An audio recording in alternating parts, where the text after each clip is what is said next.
What's up guys, welcome to our YouTube channel and a new video. तो आज हम बात करने वाले हैं एक चीज़ के बारे में जो कि बहुत ही इंपॉर्टेंट टॉपिक है, वो है सप्लाई एंड डिमांड। और इससे हमें पता चलेगा बहुत ही अच्छे तरीके से कि क्यों स्टॉक मार्केट काम कैसे करता है, क्यों स्टॉक के प्राइस ऊपर जाते हैं, क्यों स्टॉक क्रैश होता है, क्यों हम लॉस कर देते हैं स्टॉक मार्केट में प्राइजेस में। और अगर हमें ये बहुत अच्छे से समझ में आ गया सप्लाई और डिमांड, तो हम हर चीज़ को बहुत अच्छे से समझ पाएंगे कि क्या खेल है। इनफैक्ट अगर कोई भी सप्लाई और डिमांड की चीज़ हमें समझ में आ गई तो हम बिजनेस में बहुत अच्छे हो सकते हैं। हालांकि सप्लाई और डिमांड ही इकलौता क्राइटेरिया नहीं होता है बिजनेस में अच्छे होने के लिए। बहुत सारी चीज़ें चाहिए, बहुत सारा अलग एक्यूपमेंट चाहिए। बट अगेन अगर सप्लाई और डिमांड हमें समझ में आ गया तो हमें ये समझ में आ सकता है कि कौन सी चीज़ ट्रेंड में, कौन सी चीज़ हमें खरीदनी चाहिए, कौन सी चीज़ सस्ती है, कौन सी चीज़ महंगी है, कौन सी किसकी डिमांड आने वाली है मार्केट में। और हम उस हिसाब से बहुत ही अच्छे उस मूव को कैप्चर कर सकते हैं। तो ये है सारा खेल सप्लाई एंड डिमांड का। मेरे को इतना सप्लाई एंड डिमांड समझ में नहीं आता था, और इतना थोड़ा बहुत बेसिक आता था। बट इकोनॉमिक्स, क्योंकि मैं इकोनॉमिक्स मैंने नहीं पढ़ा हुआ है, बट जब मैं यूरोप गया और यूरोप में मैंने मास्टर्स किया, तो मास्टर्स मेरा था रियल इस्टेट मैनेजमेंट में। बट एक सब्जेक्ट था हमारा रियल इस्टेट इकोनॉमिक्स। और रियल स्टेट इकोनॉमिक्स पढ़ के मुझे बड़ा मज़ा आया, बड़ा आनंद आया। मैंने कहा यार ये तो बड़ी अमेजिंग चीज़ है, क्योंकि मैंने बहुत सप्लाई और डिमांड का खेला। और मुझे उससे समझ में आया कि सरकारें जब प्राइस राइज होती है तो सरकार क्यों हमारे टैक्स रेट कम क्यों कर देती है, रेपो रेट क्या होता है, आरबीआई कैसे डिसीजन लेती है, कब जो इंटरेस्ट रेट है बढ़ाती है, कब इंटरेस्ट रेट कम करती है, क्यों करती है, क्या कारण है, कब इकोनॉमी में स्लो डाउन आने वाला है, क्यों आने वाला है, सारी चीज़ें हमें समझ में आने लगती है। और इससे हमें समझ में आता है कि भाई सप्लाई और डिमांड का सारा खेल क्या है और सारी इकोनॉमिक्स चलती कैसे है। तो अगर आपको ये चीज़ समझ में आ गई तो आपको ग्लोबली भी ये फैक्टर समझने में बहुत हेल्प मिलेगा। और आपको बेसिक स्टॉक मार्केट के बारे में समझ में आ जाएगा कि क्यों प्राइस ऊपर नीचे जा रहे हैं और आप कहाँ बेट कर सकते हैं, राइट। तो एक बड़ा इंटरेस्टिंग चीज़ है। और हमारे वॉरेन बफेट साहब जो दुनिया के सबसे अमीर आदमी हैं, उन्होंने ये बात बोली थी कि stock market actually is a casino in the long run, but voting machine in the sorry, casino in the short run and a voting machine in the long run. Casino in the short run का मतलब क्या होता है? Casino मतलब कि ये हुआ कि जब मार्केट पे ऊपर नीचे होता है तो लोग एक्चुअली बेट कर रहे होते हैं कि यार ये ऊपर जाएगा, ये नीचे जाएगा। अब सारा खेल ऊपर नीचे क्या होता है, सप्लाई और डिमांड का खेल है। बहुत ज़्यादा किसी ने बहुत तेज़ी से करोड़ों रुपया पटक के शेयर्स को खरीदने की कोशिश करी, प्राइस ऊपर भाग जाएगा, क्योंकि किसी भी चीज़ की वैल्यू है वो लिमिटेड है। और बहुत ज़्यादा किसी ने किसी ने बेचने की कोशिश करी, तो क्योंकि हर आदमी बेच रहा है और बहुत अमाउंट में बेच रहा है, हर आदमी नहीं, एक ही आदमी बेच रहा है, वो बहुत ज़्यादा तादाद में बेच रहा है, तो मार्केट में सप्लाई बढ़ जाएगी तो उसकी प्राइस गिर जाएगी। बेसिकली इसको कैसे समझते हैं सप्लाई और डिमांड को कि एक ऐसे समझते हैं, एक एग्जांपल लेते हैं कि हम एक दूध वाला है, दूध वाले के पास 100 पैकेट हैं दूध के, और दूध वाले के पास 100 पैकेट है दूध के, पर उसके पास जो जब भी कोई बंदा खरीदने आया तो उसने देखा कि बाहर 1,000 लोग खड़े हैं दूध का पैकेट खरीदने के लिए। तो उसको मालूम है कि उसके पास 1,000 लोगों की बाइंग कैपेसिटी और दूध के पैकेट है 100। तो क्या करेगा? 10 रुपये का पैकेट है तो कहेगा भाई हम तो 100 रुपये पैकेट देंगे, हो सकता है उससे भी ज़्यादा। क्यों? क्योंकि उसको लगता है कि 1,000 लोग तो खड़े ही हैं खरीदने के लिए, तो खरीदेंगे। अगर 1,000 में से 500 भी चले गए, 500 लोग भी तब भी खरीदेंगे, तब भी 100 ही पैकेट तो है मेरे पास। तो वो इसमें स्मार्टली मूव करेगा और वो कहेगा भाई प्राइस का 10 से 100 रुपये कर देगा। प्राइस 10x कर दिया उसने। क्या हुआ? Price rise. क्यों? क्योंकि एक डिमांड में मार्केट प्रोडक्ट है और सप्लाई जो है उसके पास लिमिटेड है, 100 ही उसके पास दूध के पैकेट है।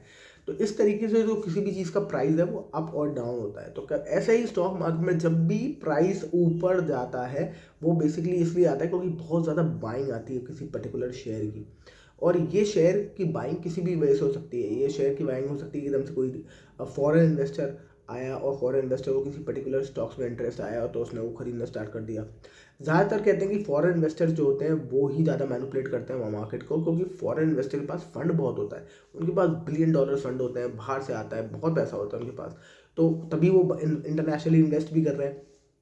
तो उनके पास अमाउंट इतना ज़्यादा होता है कि वो किसी भी स्टॉक को मैनिपुलेट कर सकते हैं, मतलब कि ऊपर या नीचे कर सकते हैं। किसी भी स्टॉक को वो जब खरीदेंगे बड़ी तादाद में किसी भी स्टॉक की बाइंग आएगी, तो स्टॉक तो लिमिटेड प्राइस में ही है ना, और पता हर आदमी तो बेच भी नहीं रहा। बहुत सारे लोग रख के बैठे होंगे, प्रोमोटर जो होते हैं, कंपनी के फाउंडर होते हैं, वो अपने स्टॉक रख के बैठे होंगे। तो अब आप देखो तो ये जो होता है पूरी खेल, उसमें जो बायर है जो स्टॉक जो भारी तादाद में जिसने बाइंग ऑर्डर डाला है एक्सचेंज पर और जो खरीदना चाहता है स्टॉक को, तो वो जो बंदा है वो मार्केट के जो प्राइस है वो बढ़ा देता है, क्योंकि बहुत ज़्यादा बाइंग है, बहुत ज़्यादा तादाद में रिक्वायरमेंट है किसी स्टॉक की, तो उसका ऑटोमेटिकली प्राइस बढ़ता है। क्यों? क्योंकि डिमांड कम है और उसकी सॉरी डिमांड ज़्यादा है और सप्लाई जो है वो लिक्विड जो सप्लाई है, जो बेचने वाले लोग हैं वो कम है, पर एकदम से बाइंग बहुत ज़्यादा लोगों की आ गई तो प्राइस एकदम से शून्य करके बाहर ऊपर भाग जाता है। और इसको हम कहते हैं upper circuit lower circuit. Upper circuit मतलब कि जो हमारा एनएसई है वो अपर सर्किट लगा देता है, मतलब कि बहुत सारा स्टॉक किसी में बाइंग आ गई और बहुत तेज ऊपर भाग रहा है, तो अपर सर्किट लगाता है कि 5% से ऊपर ही नहीं भागेगा। और ऐसे ही जब मार्केट में एकदम सेलिंग आती है, जब कोई कोई स्टॉक पटक पटक पटक के फेंक रहा होता है, बेच रहा होता है, तो उसमें सेलिंग में लोअर सर्किट लग जाते हैं, यानी कि इसके नीचे नहीं गिरेगा। तो 5% का अपर सर्किट, 5% का वो लोअर सर्किट, या फिर 10% का अपर सर्किट और 10% का लोअर सर्किट, ये एनएससी डिसाइड करता है कि कैसे, नेशनल स्टॉक एक्सचेंज जो है वो डिसाइड करता है कि कैसे इस पे कैसे इसमें वो लगाना है, कितना परसेंट का इस पे वो लगाना है सर्किट वो इसलिए होता है। और ये बड़ी कमाल की बात है, ये सिर्फ इंडिया में होता है, ये अब्रॉड में नहीं होता। अब्रॉड में अपर सर्किट और लोअर सर्किट कोई चक्कर नहीं है, अगर भाग गिर रहा है तो शेयर धड़ाम धड़ाम धड़ाम नीचे गिरेगा, 10%, 20% भी, 25% भी गिर जाता है। इंडिया में नहीं गिरते। इंडिया में हमारी जो एनएसई है वो रोक लेती है और थोड़ा सा बचा लेती है कि एक दिन में आप इतना माल नहीं बेच सकते, तो 5% या 10% पे लोअर सर्किट अपर सर्किट लगा देती है। तो इसी को कहते हैं हम अपर सर्किट। लोअर सर्किट भी समझ में आ गया आपको, और इसी से हमें समझ में आता है कि सप्लाई और डिमांड का कितना इंपॉर्टेंट खेल है पूरी दुनिया में, पूरी हर चीज़ में। सप्लाई और डिमांड के हिसाब से ही कंपनियां तय करती है कि हमें क्या करना चाहिए, और in fact government, RBI, reserve bank of India भी ये तय करता है कि किस चीज़ की सप्लाई ज़्यादा है और किस चीज़ की डिमांड ज़्यादा है। अगर हम बात करें तो सप्लाई और डिमांड के हिसाब से, कि अगर बहुत ज़्यादा किसी चीज़ की डिमांड आती है या इकोनॉमी में बहुत ज़्यादा डिमांड आती है किसी भी चीज़ की, कि बहुत ज़्यादा गाड़ियाँ बिकने लगी, बहुत ज़्यादा लोग खर्च कर रहे हैं, लोग घूमने फिरने जा रहे हैं, खूब खर्चा कर रहे हैं लोग, तो जो आरबीआई है, वो रिजर्व बैंक ऑफ इंडिया, वो देखता है कि लोगों के पास पैसा है हाथ में और लोग दबा के खर्च कर रहे हैं, तो वो क्या करता है कि इंटरेस्ट रेट बढ़ा देता है, क्योंकि बहुत ज़्यादा लोग पैसा खर्च करेंगे तो पैसा की जो वैल्यू है वो कम हो जाएगी। ये एक इंटरेस्टिंग टॉपिक है, वो मैं किसी और टॉपिक करूँगा किसी और वीडियो में, क्योंकि ये बहुत ज़्यादा वास्ट हो जाएगा वीडियो आउट ऑफ स्कोप हो जाएगा कि पैसे की वैल्यू कैसे डिग्रेड हो जाती है अगर बहुत ज़्यादा इकोनॉमी में पैसा सर्कुलेट हो गया। पर अगर पैसा इकोनॉमी में बहुत ज़्यादा आता है, हर आदमी के पास पैसा है, हर आदमी खर्च करता है, तो पैसे की वैल्यू ना गिर जाए, इसलिए आरबीआई क्या करता है कि इंटरेस्ट रेट बढ़ा देता है, बैंक्स के इंटरेस्ट रेट बढ़ा देता है। उससे क्या होता है कि जब इंटरेस्ट रेट और लोन जो है वो महंगे मिलने लगते हैं, तो आप बोरो नहीं कर सकते बैंक से और इन सबसे पैसा लेना, क्योंकि आप बोरो नहीं कर सकते, तो आपके पास बोरोइंग कैपेसिटी कम हो गई, तो आपके पास अब लिमिटेड कैश हो गया, क्योंकि आप बैंक और किसी से भी पैसा नहीं ले सकते हो। तो लोग ये सोचते हैं कि बैंक और कहीं से भी पैसा उधार लेना है हमें, तो बहुत महंगा ब्याज दरों पे मिलना है, क्योंकि इंटरेस्ट रेट बढ़ गए। तो लोग अपनी खर्चों में कटौती करते हैं थोड़ी सी, और लोग अपने अनाप शनाप पैसा खर्च करना बंद कर देते हैं, और उससे क्या होता है, स्पेंडिंग कम होती है, लोगों का जो सर्कुलेशन है, इतना पैसा वो मार्केट में फेंक रहे थे, कुछ भी अनाप शनाप खरीद रहे थे, अब वो कम कर देते हैं। उससे क्या होता है कि थोड़ा सा जो वो है, क्या कहते हैं उसकी, एक हमारे नोट की वैल्यू है वो दोबारा कंट्रोल में आती है। तो इसको हम कह सकते हैं इन्फ्लेशन। और नई इन्फ्लेशन की प्राइस राइज कैसे होता है, प्राइस राइज, इन्फ्लेशन और इंटरेस्ट रेट कैसे अप्स एंड डाउन्स होते हैं, वो हम किसी और वीडियो में करेंगे, क्योंकि वो बहुत ही वास्ट टॉपिक है। बट सारा खेल जो सप्लाई और डिमांड का मैं आपको बता रहा था, वो है स्टॉक मार्केट में सारा खेल सप्लाई और डिमांड का है। एक और बात जो मैंने आपसे नहीं बोली स्टार्टिंग में, maybe I forgot, but Warren Buffett ने बड़ा इंटरेस्टिंग बात बोली थी कि stock market is a casino in the long term, short term, और voting machine in the long term. ये बहुत ही इंटरेस्टिंग उनका कोट था जो मुझे बहुत पसंद आया था, और मैंने कहा था हाँ इट मेक सेंस। कसिनो क्यों? क्योंकि मार्केट तो अप्स एंड डाउन्स करेगा, ऊपर नीचे भागेगा, सप्लाई डिमांड का खेल है, उसका प्राइस, एक्चुअल प्राइस से कोई लेना देना नहीं है इस टाइम पे।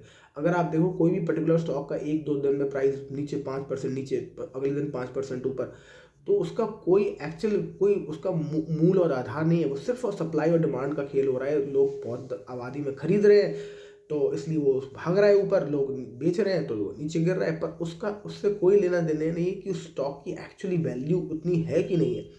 बट तो basically it is a casino. आप जब खरीद रहे हो तो आप जल्दी से खरीद रहे हो, जब ऊपर जा रहा है तो आप खरीद रहे हो, आप नीचे आ रहे हो तो आप बेच रहे हो। तो ये जो चीज़ है वो बेसिकली आप कसिनो, आप बेट लगा रहे हो, अंधा जुआ खेल रहे हो आप। तो इस शॉर्ट टर्म में एकदम जो स्टॉक मार्केट है वो कसीनो की तरह है, क्योंकि वो सप्लाई और डिमांड पे खेल होता है ऊपर नीचे, और लोग उसमें पैसा बनाने की कोशिश करते हैं। तो it is like a casino, but long term में it is like a voting machine.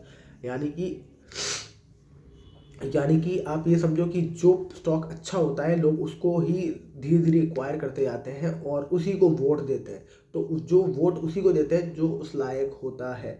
तो लॉन्ग टर्म में आप देखो तो वो वोटिंग मशीन की तरह काम करता है, आप उसी को खरीदते हो जो अच्छा होता है, और वो लॉन्ग टर्म में धीरे धीरे धीरे धीरे ऊपर ही चढ़ता जाता है स्टॉक मार्केट में। हर वो स्टॉक जो कि फंडामेंटली है स्ट्रॉन्ग और उसकी उतनी वर्थ होती है।